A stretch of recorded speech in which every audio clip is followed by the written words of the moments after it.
And I began another series. Na nikaanza ingine. On what do you see? Ya je unaona nini? And the reason I'm saying that is. Sababu yenye nasema hivyo ni kwa sababu. Many years ago. Miaka mingi zilizopita. When I lived in Sudan. Nilipokuwa naishi katika Sudan. God taught me something. Mungu alinifunza kitu. That what I say. Chenye ninasema. Depends on what I see.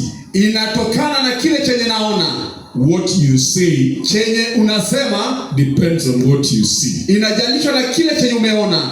But what you see. Lakini chenye unaona. Depends on the eyes through which you're looking. Inajalisha na macho gani unatumia. Amen. Amen. That's why some people see. Hiyo ndio maana watu wengine wanaona. This is beautiful. Hii ni bora ama ni rembo. Others see this one is not beautiful. Wengine wanasema hii si rembo. It is the same thing. Ni kitu sawia. But different sides. Lakini macho tofauti. Amen. Amen. That makes the difference. Hiyo ndio inaleta tofauti. Amen. Amen. And so we began the series on what do you see? Tukaanza mfululizo ni je unaona nini? Amen. Amen. So let's read again the book of Habakkuk and the book of Jeremiah. Wacha tusome tena kitabu cha Habakuki na Yeremia. In Jeremiah, the Bible says, chapter number 1. Yeremia 1, mlango wa kwanza. Jeremiah chapter 1. Yeremia 1. Amen. Amen. God asked Jeremiah a question. Mungu anauliza Yeremia maswali. And Jeremiah gave an answer. Na Yeremia anajibu. Let's read together, please. Wacha tusome kwa pamoja. Jeremiah chapter 1. Mlango wa kwanza. Amen. The Bible says. Yes, verse number 12. Go ahead. Mstari wa 12. The Bible says verse 12. Yes. Then said the Lord unto me. Yes. Thou hast well seen, for I will hasten my word to perform it. Begin from verse number 11. 11, the Bible says. Moreover, the word of the Lord come unto me. Yes. Saying, Jeremiah, what see thou? Yes. And I say, I see a rod of an almond tree. Praise the Lord. Amen. When God said, what do you see? Wakati Mungu alimuuliza unaona nini? What is God asking actually? What do you see? Je, Mungu anauliza nini? Unaona nini? When he says, what do you see? Anaposema unaona nini? Praise the Lord. Bwana asifiwe. If you ask me right now, what do I see? Ukiniuliza mimi unaona nini? I'll tell you everything in this house. Nitakwambia chochote chenye kiko kwa hii nyumba. But, lakini, is that what you are asking? Lakini je, hiyo ndio ulikuwa unauliza? Praise the Lord. Bwana asifiwe. Was that what you were asking? Je, hiyo ndio ulikuwa unauliza? Because here, kwa sababu hapa, God is asking, what do you see? Mungu anauliza, je, unaona nini? Not what is around Jeremiah. Si vitu zenye zinazunguka Yeremia. But what God is showing Jeremiah. Lakini kile chenye Mungu anaonyesha Yeremia. Those are two different things. Hizo ni vitu mbili tofauti. When they ask, what do you see? Akiuliza unaona nini? It's not asking about the environment. Haulizi mazingira. It's asking what is revealing to you. Anauliza kile chenye kinafunuliwa kwako. If you are able to see. Kama unaweza kuwa na uwezo wa kuona. So it says, what do you see? Anasema unaona nini? Praise the Lord. Bwana asifiwe. So in this house, katika hii nyumba, today, leo, God is asking the same question. Mungu anauliza swali sawia. What do you see? Je, unaona nini? Praise the Lord. Bwana asifiwe. Not the environment. Si mazingira, but what is showing you. Lakini kile chenye anakuonyesha wewe. Amen. Amen. Again, tena, we see in the book of Habakkuk. Tunaona katika kitabu cha Habakuki. Habakuki. Chapter number 2. Mlango wa 2. And it says something very interesting. Pia naona anazungumza kitu kingine cha kushangaza. Read verse number 1. Soma mlango wa kwanza. The Bible says, I will stand upon my watch and set upon the towers. Yes. And I will watch to see. I will do what? I will watch to see what he will say unto me. Listen carefully. Sikiza vyema. I will watch to see. Nitaangalia ili nione what he will say. Atakalo niambia unto me. I will watch to see. Nitaangalia ili nione what he will say. Ni atakalo niambia. Words are not visible. Maneno yaonekani. But he says I will see. Na anasema nitaona what he will say. kile chenye ataniambia. So we talk about seeing. Tunapoongelea juu ya kuona, It's not just about the environment, si tu mazingira, not about objects, ama vitu zinazoonekana, but what God is saying. lakini kile chenye Mungu anasema. Praise the Lord. Bwana asifiwe. I'll stand upon my watch Nitakaa katika zamu yangu and I'll wait to see na nitajiweka juu ya mnara ili nione what he will say unto me. atakaloniambia. Not objects, Si vitu. praise the Lord, Bwana asifiwe. but what he's saying. Lakini kile chenye anasema. So when he asked Jeremiah, what do you see? Anapouliza Yeremia, je, unaona nini? It's not about the environment, Si mazingira. it's about what he's showing Jeremiah. Ni kile chenye anaonyesha Yeremia. It is important for us here today Ni muhimu kwetu sisi hapa to understand tufahamu what God is seeing, chenye Mungu anaona, that is showing us yenye anatuonyesha, what God is saying. na chenye Mungu anaongea. Not the environment, Si mazingira, not objects, si vitu, but what God is showing us. lakini kile chenye Mungu anatuonyesha. Hallelujah. Haleluya. Praise the Lord. Bwana asifiwe. We're going to go deeper than that. Tuendi ndani zaidi ya hiyo. In the book of Isaiah, we'll go deeper. Katika Isaya tunaenda ndani kuliko hiyo. 43. Isaya 43. Are we there? Isaiah 43. Je, tuko hapo? Isaya 43. Amen. Amen. Praise the Lord. Bwana asifiwe. Hallelujah. The Bible says, Biblia inasema verse number 18. The Bible says, Uh-huh. 18, Yes. Do not remember the former things, nor consider the things of the old. Behold, I will do a new thing. Behold means what? tazama. I will do a new thing. Now it shall spring forth. You shall not know it. Shall you not know it? Question. Yeah. I will even make a road in the wilderness. Yes. And in the and rivers in the desert. The beasts of the field will honor me. The jackals and the ostriches, because I give waters in the wilderness. Amen. And river in the desert. Yes. To give drink to my people, my chosen. Praise the Lord. Bwana asifiwe. Amen. Have you noticed those words? Je, wewe umetafakari hayo maneno? Umetambua hayo maneno? It says a new thing. Anasema kitu jipya. Shall you not know it? Je, utaitambua? Then it says, I'll make a way in the wilderness Nitatengeneza njia jangwani and rivers in the desert. na mito ya maji nyikani. So it's not talk about things which are there. Haongei vitu zenye ziko hapo. There are no rivers. Hakuna mito. There are no ways Hakuna njia in the wilderness and the desert. katika jangwa na nyikani. So it's not about the physical objects. Si vitu ambazo zinaonekana. It's about what he's doing. Na vile vitu zenye yeye anafanya. It is my prayer that God may help us Ni ombi langu Mungu atusaidie. to come to a place Tukuje tufike pahali where our spiritual eyes are open, pahali penye macho yetu ya kiroho yamefunguka. to see what God is showing us, Tuone vitu zenye Mungu anatuonyesha to see what God is doing. na tuone vitu zenye Mungu anatenda. Because if I can see it, Kwa sababu kama naweza ziona, then I can have it. sasa naweza zipokea. Praise the Lord. Bwana asifiwe. If I can see, Kama naweza ziona, then I can have it. naweza zipokea. If I can see, Kama naweza ziona, then I can have it. naweza zipokea. When Abraham was worried Wakati Ibrahimu alikuwa na hofu, that they have no children, hana mtoto, then God told him, Mungu akamwambia, come out at night. wewe tokea usiku, He said, look into the sky atazama anga and see the stars, na uone nyota, if you can count them. kama unaweza zihesabu, For your seed kwa sababu mbegu yako will be like the stars in the sky, itakuwa kama nyota angani and like the sand upon the seashore. na mchanga katika ufuo wa bahari. If I can see, Kama naweza iona, I can have it. naweza ipokea. What is this that God is doing? Je, ni nini Mungu anafanya? He says, will you not know? Anasema, je, utaijua? Can you see? Unaweza iona? Praise the Lord. Bwana asifiwe. Whether in your life, Kati iwe maishani mwako, or in your marriage, ama ndoa yako, or in your family, ama katika jamii yako, or in your career, ama katika taaluma yako, or in your business, ama katika biashara or in your yako, education, ama katika masomo or in yako, your ministry, ama katika huduma yako, yako. Will you not know it? Je,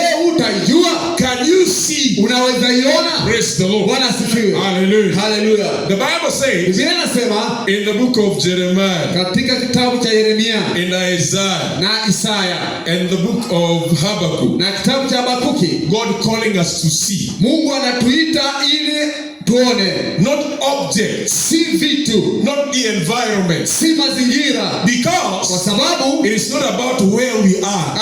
si pahali penye tuko. No. Hapana. Praise the Lord. Bwana asifiwe. You can have your seats, please. Unaweza keti tafadhali. Amen. Amen. The Bible says Biblia inasema it matters to us kinajalisha kwetu to be able to see. tukue na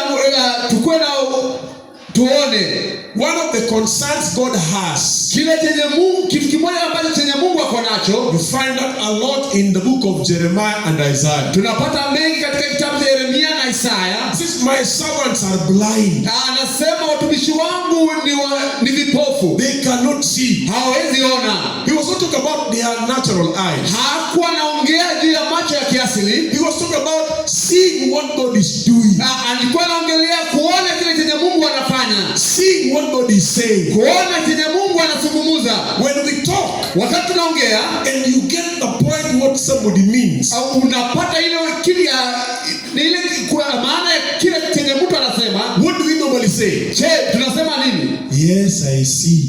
Na sasa nimeona. Not your eyes. Si macho yako. It means yes, I understand. Inamaanisha sasa nimetambua. I get you. Sasa nimekupata. What you mean. Chenye ulikuwa unamaanisha. So you say yes, I see. Unasema ndio nimeona. So even a blind person, hata kama mtu ni kipofu, when you are talking, can tell you, unapokuwa unamwangalia atakwambia yes, I see. ndio nimeona. Not the natural eye, Si macho ya kiasili, but his understanding. lakini ufahamu. He's able to comprehend what you are saying. Ni kile ameshapata chenye ulikuwa unasema. You are on the same page. Sasa Mungu katika ukurasa sawia. What you mean, he understands. Chenye unamaanisha yeye pia ametambua. He understands what you mean. Sasa ameelewa kile chenye unazungumza. We are told, tunaambiwa communication mazungumzo has not taken place haijafanyika until hadi you understand ufahamu ama uelewe what the speaker is saying. chenye yule mtu mwenye anaongea. Praise the Lord. Bwana asifiwe. Hallelujah. Bwana asifiwe. Until you understand. Hadi uelewe. So sometimes you ask somebody, wakati mwingine utauliza mtu, let me get you right. Wacha mimi nikupate sawia ama vizuri. Is this what you mean? Je, ulikuwa unamaanisha hivi? Am I understanding you? Is this what you mean? Je, mimi nakuelewa? Ulikuwa unaongea hivi? Because it is when you understand what they mean, hadi wewe uelewe chenye unaongea, that is when you see. Hapo ndipo utaona. Praise the Lord. Bwana asifiwe. That's when you are on the same page. Hapo ndipo uko katika ukurasa sawia. And many times, na wakati mwingi sana, we are not on the same page. Hatuko kwa ukurasa sawia with what he's saying and what he's doing. Kwa kile chenye anasema na kile chenye anafanya. Even in our own lives. Hata katika maisha yetu sisi. In our families. Katika familia yetu. In our careers. Katika taaluma zetu. In our business. Katika biashara zetu. In our ministry. Katika huduma zetu. We are not on the same page. Hatuko kwa ukurasa sawia. We are not in sync. Hatujaingiana. And when we are out of sync, hata kama tujaingiana, that's where trouble is. Hapo ndipo shida zinatanda. Yes, the Lord. Bwana asifiwe. When God says, wakati Mungu anasema tomorrow, kesho, at this hour, katika hii masaa, there will be plenty food at the gate of Samaria. Kutakuwa na vyakula tele katika malango ya Samaria. Oh yes. Ndio. Praise the Lord. Bwana asifiwe. Then somebody said, na mwingine anasema, he said that is impossible. Hii haiwezekani. Even if God opened the windows of heaven. Hata kama Mungu atafungua madirisha mbinguni. You know what Elisha told him? Unajua Elisha alimwambia nini? He told him, you will see it tomorrow, but you will not eat it. Ndio utaiona kesho, lakini wewe hautaikula.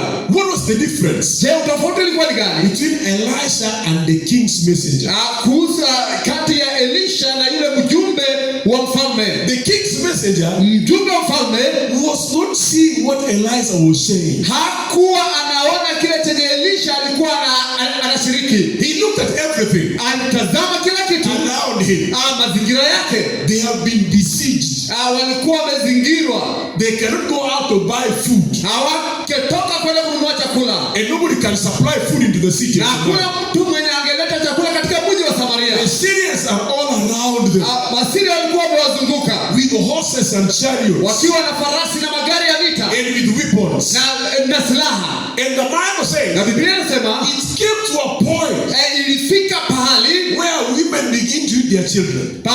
penye wanawake walianza kuua watoto wao. Then there is go to the king. Na hii maneno yanazungumziwa mfalme. Then the king said, Sasa mfalme akasema, there is a prophet of God in this city, kuna nabii wa Mungu katika huu mji, but you have come to a place where women are eating their children. lakini tumefika pahali penye wanawake wanakula watoto wao. He said, go and tell Elisha Akasema enda waambie Elisha, that if nothing happens, kama hakuna kitu chenye kitafanyika, his head will not be on his neck. kichwa chake kitaondolewa kwa shingo yake. A king who recognizes Mfalme ambaye alitambua that whatever things are impossible with man are possible with God. chochote kisichowezekana na mwanadamu kinawezekana na Mungu. And so, Na sasa he now sends to the prophet, anatuma sasa mjumbe wake kwa nabii, who is also in the city, mwenye pia katika huo mji, also under the siege. hiyo ilikuwa imezungukwa. Praise the Lord. Bwana asifiwe. And the Bible Na says, Biblia inasema in that situation, katika hiyo hali, in that location, katika haya makazi, the word of God comes. neno la Mungu laja, It says tomorrow, linasema kesho at this time, katika haya masaa there will be plenty food by the gate. kutakuwa na chakula tele katika lango. And Elisha said, yes, sir. Na Elisha anasema ndiyo Bwana. But the king's messenger said, no, sir. Lakini mjumbe wa ufalme anasema hapana Bwana. And because of that, Kwa sababu ya hiyo, what God said took place. chenye Mungu alisema kilifanyika. The following day, Siku iliyofuata there was plenty food at the gate of Samaria. kulikuwa na chakula tele katika lango ya Samaria. When the news got into the city, Wakati ujumbe ulifika mjini, people ran. watu wakakimbia. And the Bible says, Na Biblia inasema the king's messenger yule mjumbe wa mfalme was overrun at the gate. alipitiwa hapo langoni, He was trampled at the gate. akakanyaka hapo He langoni. saw the food, Akaona chakula but never ate it. lakini hakuikula. That was not God's will. Hiyo haikuwa mapenzi ya That was Mungu. not God's intention. Hiyo haikuwa ni matendo ya Mungu. God was providing for everyone in Samaria. Mungu alikuwa ameleta chakula cha kila mtu Samaria. But somebody was out of sync with God. Lakini kuna mtu mmoja alikuwa hajaunganika na And he Mungu. said, no, Na akasema hapana. that is impossible. Hiyo haiwezekani. That cannot happen. Haiwezi fanyika. Praise the Lord. Bwana asifiwe. Hallelujah. I Hallelujah. want us to understand Nataka tufahamu that seeing na kuona depends on the eyes to which you are looking. inajalisha na macho yenye unatumia. Praise the Lord. Bwana asifiwe. That is why Hiyo ndio sababu a blind man mtu kipofu can say, I see. anaweza sema ninaona. Yes, I see. Nasema ndio ninaona. I comprehend. Ninafahamu. I understand. Naelewa. I get what you are saying. Nimepata chenye unaongea. We are on the same page. Tuko katika ukurasa sawia. Now I see. Sasa naona. Praise the Lord. Bwana asifiwe. The natural eyes are still blind, Macho ya kiasi ni bado imepofuka, but his inner eyes are open. lakini macho yake ya kindani imefunguka. To understand, Kuelewa, to comprehend, kufahamu, to be with you on the same page kuwa na wewe katika ukurasa sawia on what you are saying. kwa kile chenye unaongea. Praise the Lord. Bwana asifiwe. As believers, Kama waumini, I want us to understand that. nataka tufahamu hiyo. Praise the Lord. Bwana asifiwe. So I'll just share one or two things and then Nataka tushiriki kitu kimoja ama mbili, alafu we'll pick it again next Sunday. tutaendelea Jumapili itakayokuja. The Bible says Biblia inasema that seeing kuona is more than just eyesight. ni zaidi ya macho yako. It's more than eyesight. Ni zaidi ya macho yako. That is why Hiyo ndio sababu the blind can see. kipofu anaweza ona. Yes, they can. Anaweza. Praise the Lord. Bwana asifiwe. And that's why they can say, now I see. Na hiyo ndio wanaweza sema sasa naona. Amen. Amen. So in Jeremiah, Katika Yeremia, when God asked Jeremiah, wakati Mungu anauliza Yeremia, it's not about objects haongei juu ya vitu or the environment. ama mazingira. No. Hapana. Not the physical. Si vitu za kiasili. It's not about the spiritual thing. Anaongea juu vitu za kiroho. And showing Jeremiah Na anaambia Yeremia what is going to happen. chenye kinaenda kufanyika. Amen. Amen. So when Jeremiah said, I see an almond branch, Anasema naona ufito wa mlozi. then he said, you have seen well. Anasema umeona vyema. Then he says, this is what I'm going to do. Na anasema hii ndio naenda kufanya. This is going to happen. Hii ndio inaenda kufanyika. Praise the Lord. Bwana asifiwe. So I want us to understand, Nataka tufahamu seeing is more than just having eyes. kuona tu ni zaidi ya kuwa na macho. And the worst thing, Na kitu mbaya zaidi is having ni eyes kuwa na macho without sight. bila kuona. Having eyes Kuwa na macho without sight. bila hiyo muonekano ama kuona. When Pastor Sam was preaching here, Wakati mchungaji Sam alikuwa anahubiri hapa, he said we don't see with our natural eyes. na alisema hatuoni na macho yetu ya kiasili. We see with our mind. Tunaona na akili zetu. He said, how many times Anasema ni wakati mara ngapi you see something like this and you walk into it? unaona kitu iko hapa mbele na unatembea ukiingia ndani. Your natural eyes see, Macho yako ya kiasili imeona, but your mind lakini akili yako has not seen it yet. haijaiona bado. So you bump into it. Sasa wewe unaingia ndani. Have you seen somebody you're going to meet like this, Unaona mtu mnaenda kukutana hivi, and you pass each other, lakini na mnapitana, and you think, oh, so and so has ignored me. na unaona kama huyu mtu hajaniona, But sincerely, lakini kwa uhakika they did not recognize. hawakukutambua. They saw they're going to meet somebody, Wanaona kama unakutana na mtu and you met by past each other, na unapatana na mnapitana, but they did not recognize. lakini hawakutambua. The eyes were open here. Macho yalikuwa yamefunguka, They ndio were seeing people here, mlikuwa naona watu, ndio, not recognizing. lakini bila kutambua. So recognizing Utambuzi, is when we can say we have seen. na hapo ndipo tunaweza sema tumeona, When we understand, wakati tumeelewa, we are on the same page with tuko God. katika ukurasa moja na Mungu. Praise the Lord. Bwana asifiwe. Hallelujah. Haleluya. When you're able to comprehend what God is saying, Kama unaweza tu pata chenye Mungu anaongea or what God is doing, ama chenye Mungu anafanya, that makes a difference. hiyo inaleta utofauti. Praise the Lord. Bwana asifiwe. So seeing Kuona is more than natural ni eyes. zaidi ya macho ya kiasili, It's more than that. ni zaidi. In Isaiah 43, Katika Isaya 43 verse number 8. mstari wa 8. Amen. Amen. Are we there? Je, tuko hapo? Praise the Lord. Bwana asifiwe. Amen. It says, It says, then the word of the Lord came to Jeremiah. verse 8. 43, verse 8. Yeah. Mstari wa 8. Jeremiah 43 verse 8. Yes. The word of God says, then the word of the Lord came to Jeremiah. No. Isaya. Sorry, Isaiah. Isaya Sorry, Isaiah. 43:8. Isaiah 43 verse 8. Bring forth the blind people Bring forth the blind people Walete vipofu, that have eyes, that have what? eyes, And and the deaf yes. that have ears. Amen. They have eyes but they are what? wako na macho lakini hao ni vipofu. They have ears but they are what? Hao ni wako na masikio lakini ni viziwi. Deaf. Praise the Lord. Bwana asifiwe. So eyes and ears are not enough. Macho na masikio si tosha. No. Hapana. Praise the Lord. Bwana asifiwe. I told you, Niliwaambia when we landed in Feather, wakati tulifika kuja Fedha, we had the chance to buy that land, tulikuwa na nafasi kununua hiyo shamba, but I didn't see it possible. lakini si kuona kama inawezekana. Oh yes. Hapa ndio. If I was able to see Kama ningekuwa na uwezo wa kuona at that time, hiyo siku, we'll be having a permanent, beautiful building in that land. tungekuwa na mjengo ambao ni wa milele katika hiyo shamba. We'll be very far now. Tungekuwa mbali sana, But I wasn't able to see. lakini sikuwa na uwezo wa kuona. God was showing me. Chenye Mungu alikuwa ananionyesha. Praise the Lord. Bwana asifiwe. Because Kwa sababu Mama Sharon can tell you, Mama Sharon anaweza kuambia, our prayer was simple. ombi letu lilikuwa fupi. We were praying, God, Tulikuwa tunaomba you Mungu, are the landlord of the earth. wewe ni mmilikaji wa nchi yote, Give us land. tupee shamba. You gave Adam the garden of Eden. Ulipea Adamu bustani ya Edeni, You gave Abraham and his descendants the land of Canaan. ukapea Ibrahimu na vizazi zake nchi ya Kanani. You gave the daughters of Zelophehad land because they had no brothers. Ukapea wana wa Zelofehadi shamba kwa sababu hawakuwa na vijana.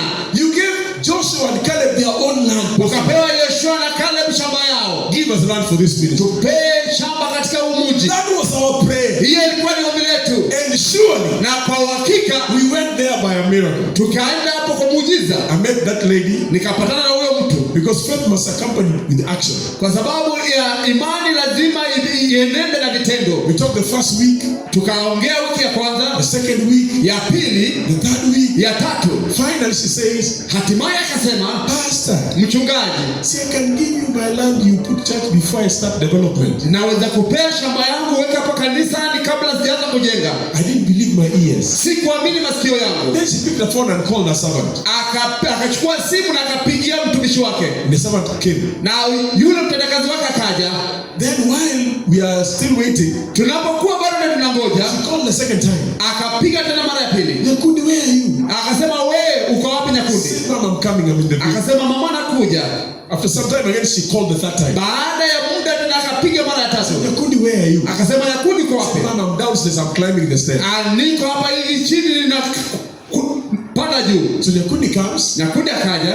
and the mother says, Huyo mama akasema, please take pastor and show him that land. tafadhali chukua mchungaji uende muonyeshe hiyo shamba. You can put a church there. Unaweza weka hapo kanisa. While we are preparing to build, Tunapojiandaa kujenga, we didn't even know each other's name. hata tu kujuana tutamani majina hapo. That is the truth. Hiyo ni ukweli. So you know what I did? Unajua nilifanya nini? I named her the Shunammite woman. Amen. Nikamuita Shunammite woman.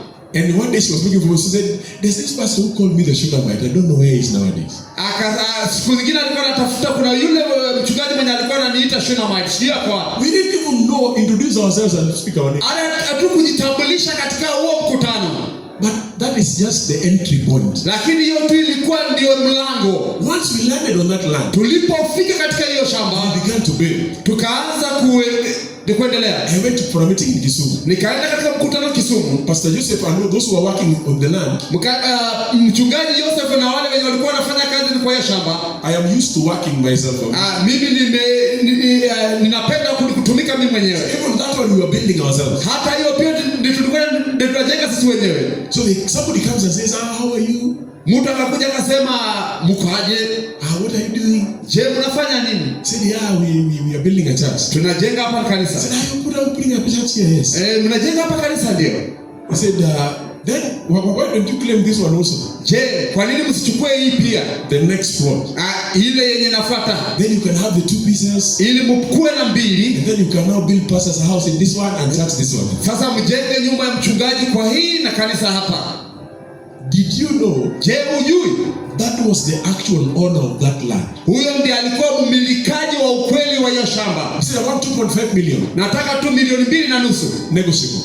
Ambayo tunaweza ongea. And he left his telephone number. Akaacha simu yake ya rununu. So when I came from Kisumu, wakati nilirudi kutoka Kisumu, then Pastor Joseph tells me all those things. Mchungaji Yusufu akaniambia kila kitu. My eyes, macho yangu, did not see where 2 million shillings is. haikuona zile milioni 2.5 pale ziko. So you know what I did? Je, unajua nilifanya nini? As a good pastor, Kama mchungaji mzuri, I told the madam. nikaambia madam, He said, there's a land on sale. kuna shamba hapa inauzwa. This one next to yours. Hii yenye inafuatia yako. That is how she bought that land. Hiyo ndio sasa alinunua hiyo shamba. I hope you heard me. Natumai umenisikia. Because it happened to me. Kwa sababu ilifanyika kwangu, It should not happen to you. isiwahi fanyika kwako. Because you now know better. Kwa sababu wewe unajua bora zaidi. Because whenever God places an order, Mungu tu anapoleta mwito ama kitu, He pays for it. anailipia. Yes, He does. Ndio anailipia. When God places an order, Wakati Mungu ameleta kitu, He pays for it. anailipia. Yes, He does. Ndio anafanya. When God places an order, Wakati Mungu ameleta He pays kitu, for it. anailipia. Yes, He does. Ndio anafanya. And He says, Na anasema, the silver is mine, fedha ni and zangu, also the gold is pia mine, dhahabu ni zangu, and the cattle on the 1,000 hills are mine. na ng'ombe na mifugo kwa vilime 1,000 ni zangu. But if you're not able to see that, Lakini kama huwezi ona hiyo, then nothing happens. hakuna kitu kitafanyika. Then nothing changes. Hakuna kitu kitabadilika. Not because God failed, Si kwa sababu Mungu alishindwa, but because you are blind to see what God kwa is showing you. sababu wewe ni kipofu, huoni chenye Mungu anakuonyesha. Praise the Lord. Bwana asifiwe. Hallelujah. Hallelujah. When my eyes opened, Wakati macho yangu ilifunguka, so I began to pray again. nikaanza tena kuomba I tena. said, God, please Nikasema, Mungu tafadhali, have mercy kuwa na rehema kwangu and forgive me. na unisamehe. And now, Lord, Na sasa Mungu, show us where the money is. tuonyeshe pesa ziko wapi. This one is now 4.5. Hii sasa ni milioni 4.5. And this one we are going to buy. Na hii tunaenda kununua. Amen. Praise the Lord. Bwana asifiwe. This one we are going to do what? Hii tunaenda kufanya nini? And there is another one next to it. Hallelujah. Kuna ingine hapa karibu. Praise the Lord. Bwana asifiwe. What I want to understand is, Chenye nataka tufahamu ni kuwa God is not asking you, Mungu hakuulizi what do you see? chenye unaona. My salary is 10,000. Mshahara wangu ni That is not 10,000. what he's asking. Si hiyo chenye anauliza. What do you see? Unaona nini? I only make 20,000 in my business. Niko tuna That is not what he's asking. Si Mungu haulizi hiyo. What do you see? Je, unaona nini? Praise the Lord. Bwana asifiwe. Do you see God's capability? Je, unaona uwezo wa Mungu? Do you see God's capacity? Ile ukuu wa Mungu. Do you see God's ability to do? Je, unaona hiyo kama Mungu anaweza fanya? If you can see that, Kama unaona hiyo, then you'll be on the same page with God. sasa utakuwa ukurasa sawia na Mungu. Then you understand. Sasa utaelewa. Then you comprehend. Sasa utafahamu, And you say, God, let us go. na unasema Mungu acha tuenende. Let's go now. Wacha tuenende sasa. As you have said, Vile umesema, as you have showed us. vile umetuonyesha. Now let's go. Sasa wacha tuende. Oh, yes. Ndio. Now let's go. Wacha tuende sasa. Because you have showed Kwa us sababu umetuonyesha what you are doing. wewe unafanya. Praise the Lord. Bwana asifiwe. Hallelujah. Hallelujah. Not what we are doing. Si chenye sisi tunafanya. What you are doing. Chenye wewe unafanya. That you do a new thing. Unafanya kitu kipya. You make rivers Unatengeneza mito in the desert. katika nyikani. You make a highway Na unatengeneza njia in the wilderness. katika nyika. Praise the Lord. Bwana asifiwe. The ability to see. Amejenga ili waone. The ability to see Ile uweze kuona what God is doing. chenye Mungu anafanya. You see his capability. Uone uwezo wake.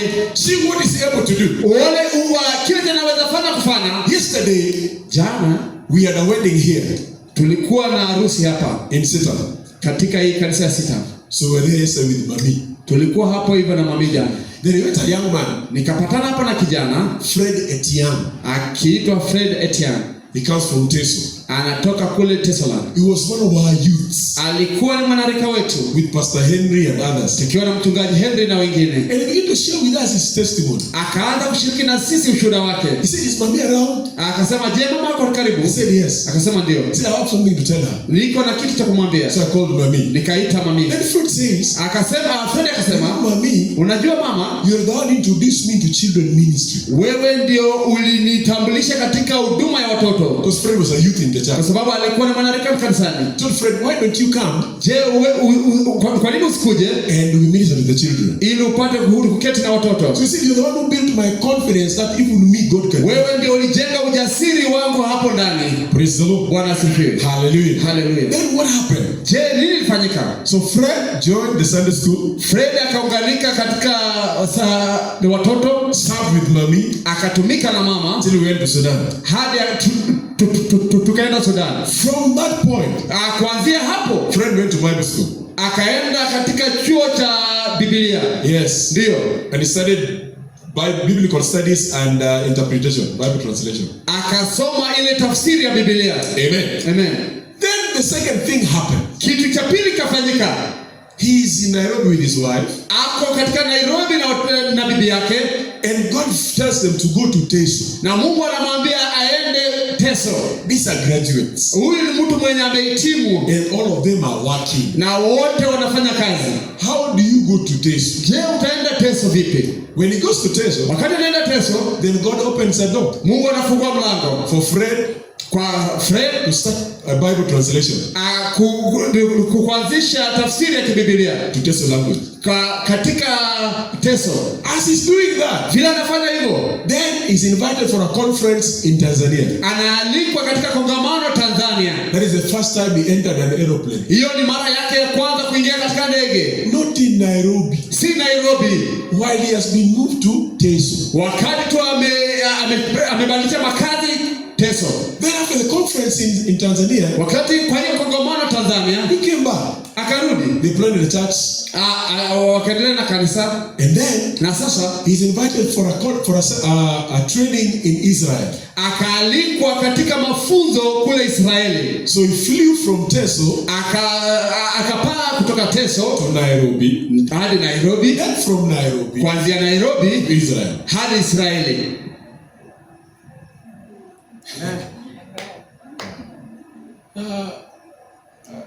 Can you see? Je, wewe unaweza ona? You can see what I'm saying. Unaweza ona chenye mimi naongea? Praise the Lord. Bwana sifiwe. So Fred was sharing his testimony. Fred alikuwa anashiriki ushuhuda wake. He said, Brother Robert, you don't taught me how to play keyboard. Akasema ndugu Robert ndiye alinifunza kucheza keyboard.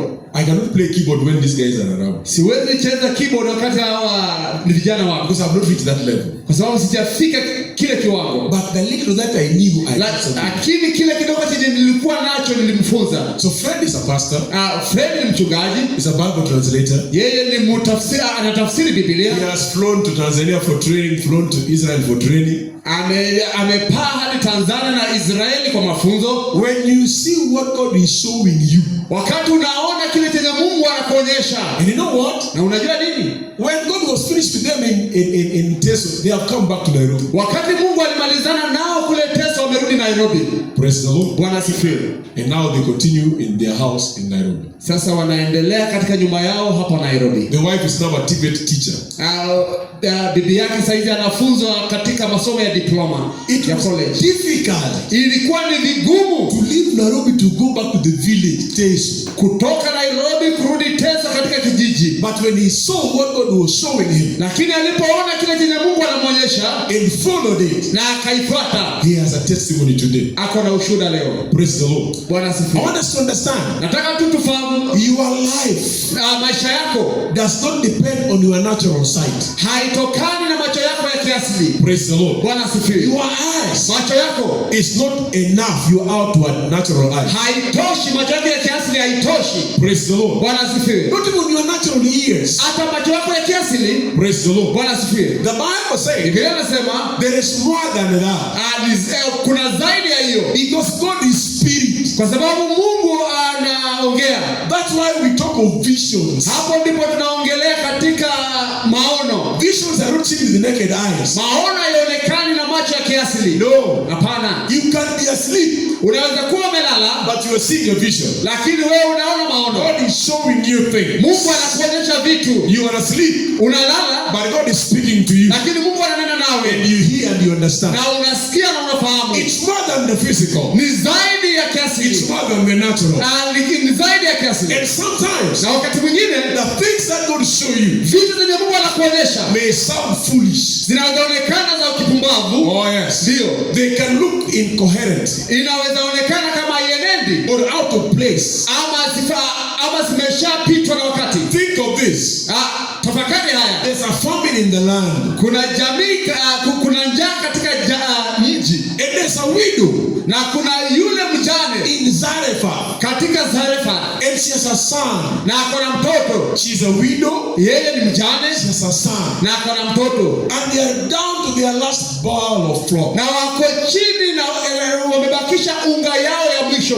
The last meal. Hiyo chakula cha mwisho.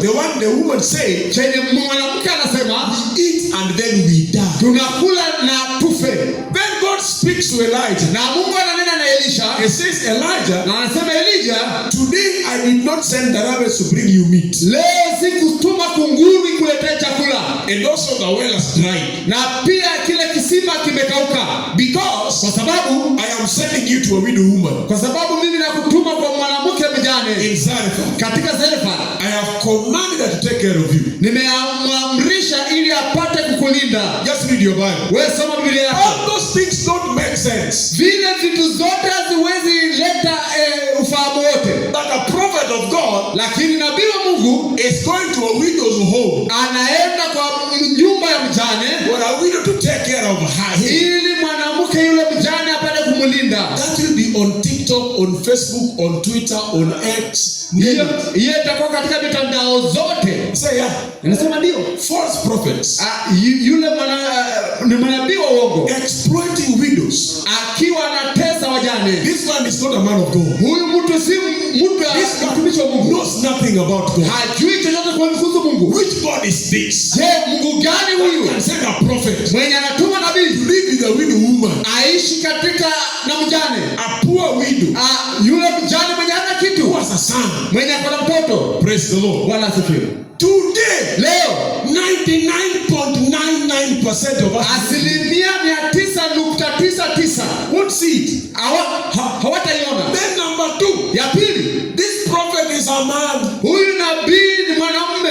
He's not a married man. Hajaoa bado. And God sent this prophet who is a man who is not married. Na Mungu anasema yule nabii mwenye hajaoa to live in the house of a widow. Aishi katika nyumba ya mjane. 100% of us will not believe it. 100% ya watu hawataamini. Oh yes. Ndio. Why? Kwa nini? Because kwa sababu it's not about our natural eyes. Haihusu macho yetu ya kiasili. Or our natural ears. Ama masikio yetu ya kiasili. It doesn't make sense. Haileti sauti, inakaa kia kipumbavu. I am sure. Niko na uhakika. It took Elijah dying. Ilichukua Elisha hadi kukufa. Elia. For him to go to that place. Ili aende hapo pale. Because God did not explain anything. Sababu Mungu hakufafanua chochote. Yeah. Ndio. But thank God for obedience. Lakini shukuru Mungu kwa utiifu. Thank God for men whose eyes are open. Shukuru Mungu kwa wale watu wenye macho yao yamefunguka. Who are on the same page with God. Wenye wako na ukurasa sawia na Mungu. Who understand when God speaks. Wenye wanaelewa wakati Mungu ananena. Who can say I see. Ambao wanasema naona. And obey. Na wanatii. Why? Kwa nini? It was not about Elijah. Haikuhusu Elia. It was God answering the prayer of a widow. Ilikuwa ni Mungu anajibu maombi ya mjane. Elijah was being provided for by God. Elia alikuwa analindwa na anashughulikiwa na Mungu. Where he was in the cave. Wakati alikuwa katika pango. He was being provided for. Alikuwa analetwa na analishwa na Mungu. It is the widow. Ni mjane who is finished her food. Mwenye amemaliza chakula chake. She's the one in need. Huyo ndio ako katika janga. She's the one in danger. Yeye ndio ako katika hatari. Praise the Lord. Bwana asifiwe. Hallelujah. Hallelujah. And so, na sasa when Elijah comes, wakati Elia amekuja, it's not coming to be a burden to her. Hakuji kuwa mzigo kwake. As your pastor, kama mchungaji wako, I cannot come to your house, drink your tea, eat your bread, and your life is the same. Siwezi kuja katika nyumba yako nikunywe chai na kufanya nini na maisha yako baki sawia. I'll stop visiting you. I'll stop. Kukutembelea. Oh yes. Ndio. I'm not supposed to be a burden to anybody. Mimi sihitaji kuwa mzigo kwa mtu yote. Never. Siwezi. My coming. Kuja kwangu should be a blessing. Lazima ikuwe ni ya baraka. Not a burden. Si mzigo. Oh yes. Ndio. Praise the Lord. Bwana asifiwe. The coming of Elijah. Kuja kwa Elia was not to burden the widow. Haikuwa ni kuwekea mjane mzigo. But the natural man. Lakini katika macho ya kiasili. The natural man. Katika mwili wa kiasili. So a false prophet. Na wakaona nabii wa uongo. Who calls himself man of God. Mwenye anajiita mtumishi wa Mungu. Coming to a widow. Akuja katika mjane. To take care of him. Ili mjane amlinde. Very lazy man. Very lazy. Akiwa ni mtu mvivu sana. Who cannot work with his hand to hand and honest living. Mwenye hawezi fanya kazi na mikono yake ili apate kujilinda. They did not know. Hawakujua. That God. Mungu. Had the cry of this woman. Alisikia kilio cha huyu mwanamke. God saw. Mungu aliona. Their bucket running dry. Their bucket oil finished. Hiyo mafuta ikiisha. He saw. Aliona. Their flour getting finished. Unga yao ikiisha. And that is why. Na hiyo ndio sababu. He speaks to Elijah. Anaongea kwa Elia. Praise the Lord. Bwana asifiwe.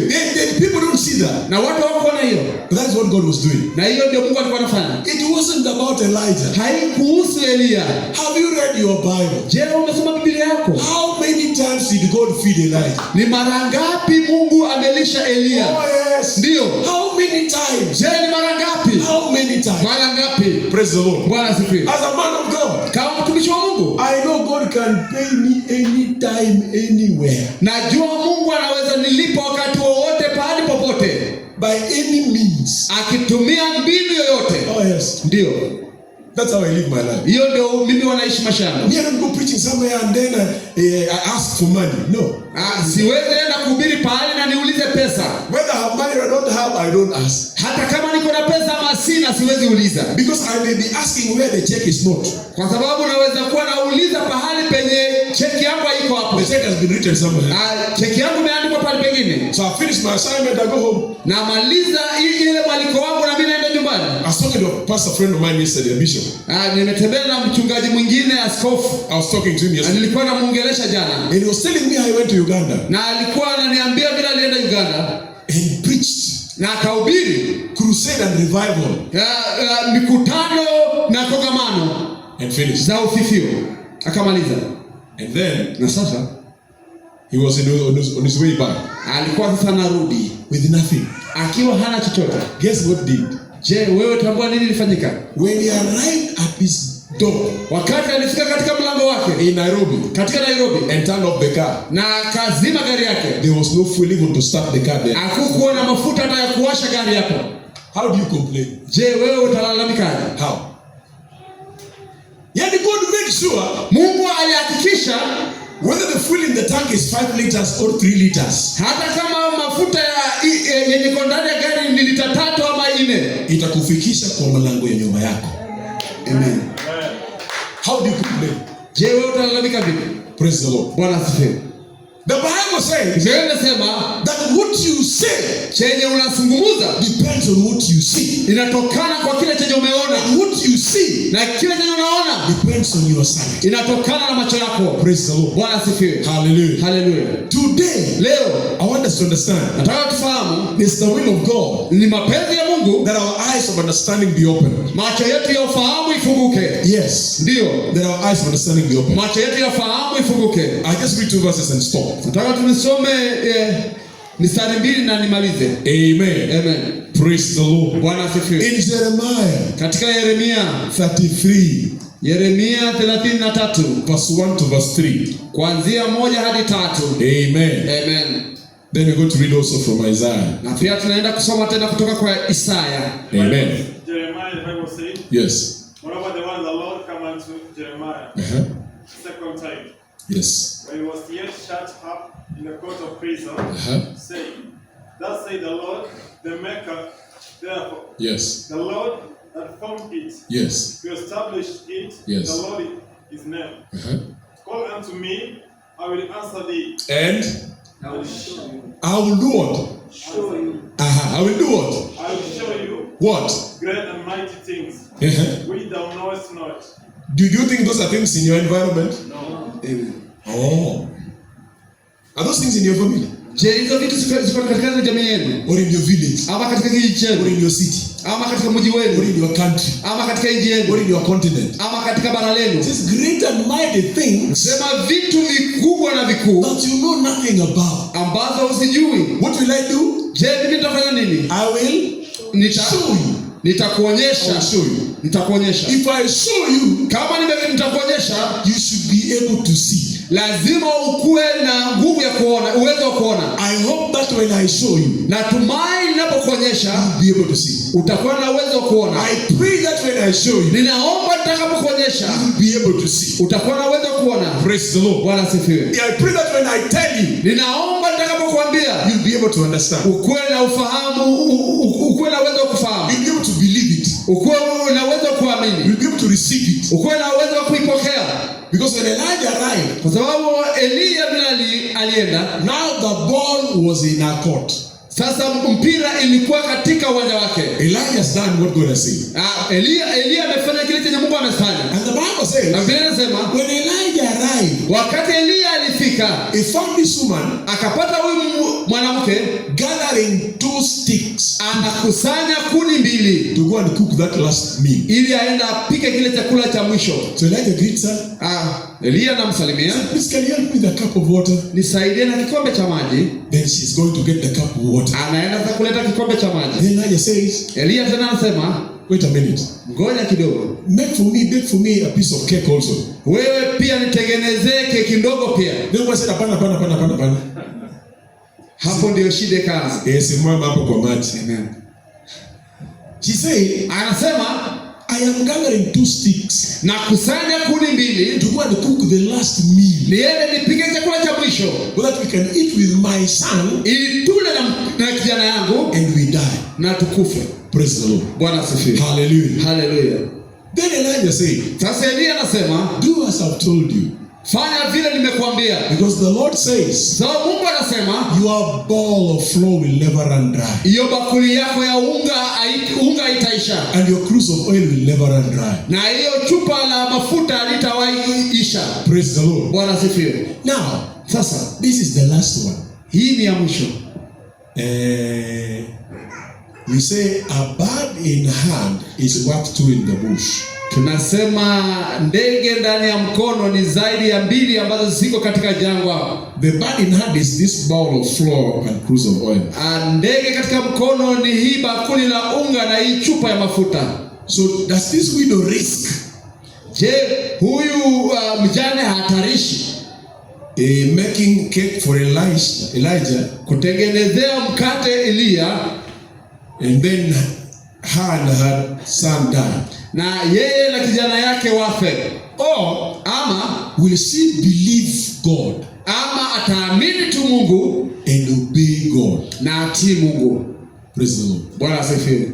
Thank God. Shukuru Mungu, She made the right choice. alifanya chaguo njema. She made a piece of cake, Akatengeneza mkate, gave to Elisha, akapea Elia and he ate. And Elijah, na akala, akapea Elia na akala. and then the Bible says, Na Biblia inasema so they ate every day. wakawa wanakula kila siku. Praise the Lord. Bwana asifiwe. Because somebody was able to see. Kwa sababu mtu alikuwa na uwezo kuona. They were able to eat every day. Waliweza kula kila siku. Because somebody was able to see. Sababu mtu alikuwa na uwezo kuona. Elijah was able to see. Yule mtu mwanamke alikuwa na uwezo kufanya. Elijah was able to see. Elia alikuwa na uwezo kuona. And the widow was able to see. Na mjane pia akawa na uwezo kuona. And surely, Na kwa hakika God did what he said. Mungu alifanya kile chenye alikuwa amekusudia kufanya. God did what he had showed Elijah. Akafanya kile chenye alikuwa ameonyesha Elia. Because he's faithful. Kwa sababu yeye ni mwaminifu. Because he's almighty. Kwa sababu yeye ni mkuu. Because he watched over his word to perform it. Sawa, anatazamia neno lake ili alitimize. Praise the Lord. Bwana asifiwe. I told you, Niliwaambia that land hiyo shamba was 2.5 negotiable then. ilikuwa ni 2,000 na milioni 2.5. Amen. Today, Leo it is 25 million. Leo ni milioni 25. Today. Leo. Praise the Lord. 10 times. Ikiwa ni mara 10 what it was then. Chenye ilikuwa inauzwa. Negotiable. Ikiwa bado iko na mazungumzo.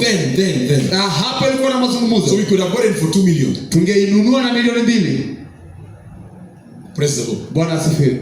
May God open our eyes. Wacha Mungu tu atufungue macho yetu. It causes us to see. Na tufanye tuone what God is showing us. Chenye anatuonyesha. What God is saying. Chenye anasema. So the Bible says, Biblia inasema, call upon me. Niite, then I will show you. Na nitakuonyesha. In 1 Corinthians chapter 2. Wakorintho wa kwanza, I want to wind up with that.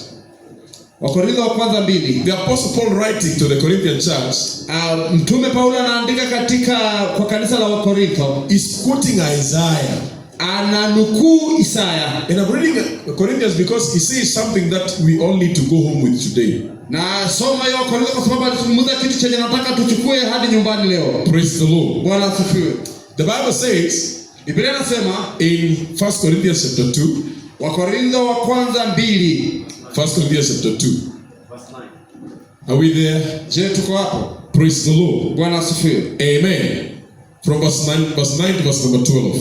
Kuanzia 9 hadi 12. Read for us somebody. The Bible says, but as it's written, it is written, I have not seen, nor ear had neither have entered into the heart of a man. Yes. The things which God has prepared for them that love him. Praise the Lord. Bwana asifiwe. Eye has not, macho haija, ears have not, masikio haija, and no man has imagined in their heart. Na hakuna mtu ambaye ametafakari ndani ya moyo wake. What God chenye Mungu has prepared ameandalia for those who love him. wale wampendao. Praise the Lord. Bwana asifiwe. Don't worry about people. Usidanganye na watu. The Bible says no eye has seen. Biblia inasema hakuna jicho lenye limeona. No ears heard. Hakuna sikio limesikia. If you think you are useless, no problem. Hata watu wanakuambia wewe hata ni bure because hakuna shida. No eye has seen. Sababu hakuna jicho limeona. You think you are going nowhere, no problem. Amen. If they say you are going nowhere, wanasema uendi pale, there's no problem. hakuna shida. Don't get mad at people. Wewe usikasirikie watu. Don't be angry or bitter with them. Usikuwe na hasira na makali kwa watu. Just say, blind man. Nasema tu huyu kipofu. Yeah. Praise the Lord. Amen. Eyes have not seen. Jicho halijaona. Ears have not heard. Masikio halijasikia. And no man has imagined. Na hakuna mtu ambaye ametafakari When Philip told Nathanael, Jesus comes from Nazareth. Wakati Filipo aliambia Nathanael kuwa Yesu anatoka Nazareti. Then Nathanael said, Nathanael akasema, Filipo, you are not serious. Wewe haujamakinika. Can anything good come from Nazareth? Je, kuna kitu chochote kizuri ambacho kitatoka Nazareti? Then Philip said, Filipo akasema, come, kuja and see. Na uone. Because he has not seen. Kwa sababu yeye hajaona. When Nathanael came and he saw, wakati Nathanael alikuja na kaona, he said, surely, akasema kwa uhakika, you are the anointed one of God. Huyu ni mpako mafuta wa Mungu. And he became one of the 12 apostles. Akawa ni mmoja wa mitume 12. What is the difference? Je, tofauti ni gani? When his eyes were open to see. Wakati macho yake yalifunguliwa kuona. Before he saw, kabla hajaona, said, can anything good come from Nazareth? Aliuliza, je, kuna kitu chochote kizuri kitokacho Nazareti? When he came to Jesus, wakati alikuja kwa Yesu and saw, na akaona, he said, surely, akasema kwa hakika, you are the anointed one of God. Huyu ni mpako mafuta wa Mungu. Shall we rise up on our feet? Tusimame kwa miguu zetu. Praise the Lord. Bwana asifiwe. Hallelujah. Hallelujah. Hallelujah. Hallelujah. Therefore, sasa let us pray wacha tuombe that our eyes macho yetu be open. Bwana asifiwe. Those things hizo vitu that eyes have not seen, zenye macho hayajaona, that ears have not heard, masikio hayajasikia, that no one has imagined about your life. Hakuna mtu angefikiria juu ya maisha yako. The Bible says, Biblia inasema, but God, Mungu has done what? Has revealed them to us. Has revealed them to us. Ametufunulia sisi through His Spirit. Through His Spirit. Kwa roho wake. Spiritual things vitu za kiroho are not seen with the natural eyes. Hazionekani na macho ya kiasili. Spiritual things vitu za kiroho are not heard with the natural ears. Haziwezi sikikwa na macho na masikio ya kiasili. Spiritual things vitu za kiroho are not comprehended with our natural hearts. Haziwezi eleweka na macho ya kiasili. Praise the Lord. Bwana asifiwe. They are revealed to us zinatufunulia by the Spirit of God. Na roho wa Mungu. So we see sasa tunaziona beyond a widow having the last meal. Zaidi ya yule mjane kuwa na chakula chake cha mwisho. Hallelujah. Bwana asifiwe. We see God's provision. Tunaona ile ulinzi wa Mungu until the rains come back. Hadi mvua iliporudi. We don't see a widow. Hatuoni mjane with a son na mtoto and their last meal. Na chakula chao cha mwisho. We see tunaona God's provision. Ile mwaliko wa Mungu that this widow huyu mjane and her son na mtoto wake shall not die of famine. Hawatakufa kwa njaa. For the Bible says Biblia inasema in time of famine, katika siku za njaa, God will sustain you. Mungu atatulinda. God will preserve you. Mungu atakuweka. God will feed you. Mungu atakulisha. In time of famine, katika nyakati za njaa, don't see that. Watu waoni hiyo. They see the famine. Wanaona njaa. Everybody is starving. Kila mtu ana njaa. Watu wanakufa. But we see, lakini tunaona the one who say, yule mwenye anasema time of famine, katika wakati wa njaa, He will sustain you. Atatulinda. He will preserve you. Atatuweka. He will protect you. Atatulinda. He will provide for you. Atatupea chakula. In times of famine, katika siku za njaa, in your business, katika biashara zako, times of famine, wakati wa njaa, whether in your marriage, ikiwa kwa ndoa yako, times of famine, siku za njaa, whether in your career, ikiwa kwa taaluma yako, times of famine, masaa ya njaa, your education, ikiwa kwa masomo yako, times of famine, wakati wa njaa, whether in your ministry, ikiwa katika huduma yako, times of famine. kuna wakati wa And the njaa. Bible says, Biblia inasema in times of famine, katika wakati wa njaa, the Lord Mungu will provide for you.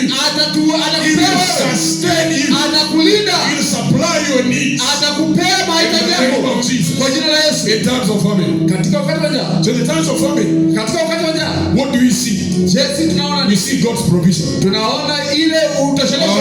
Yes. Bwana asifiwe. mtakatifu. We see God's abundance. Tunaona utele wa Mungu. Oh yes. Ndio. In times of famine, Katika wakati wa njaa, we see the glory of God. tunaona utukufu wa Mungu. We see the power of Tunaona God. nguvu ya Mungu. We see the presence of God. Tunaona uwepo wa Mungu. We see the provision of God. Tunaona ile ulinzi wa We see Mungu. the protection of God. Tunaona ulinzi wa We Mungu. see the promises of God. Tunaona ahadi za Mungu zikitimika. In the name of Jesus. Kwa jina la Yesu.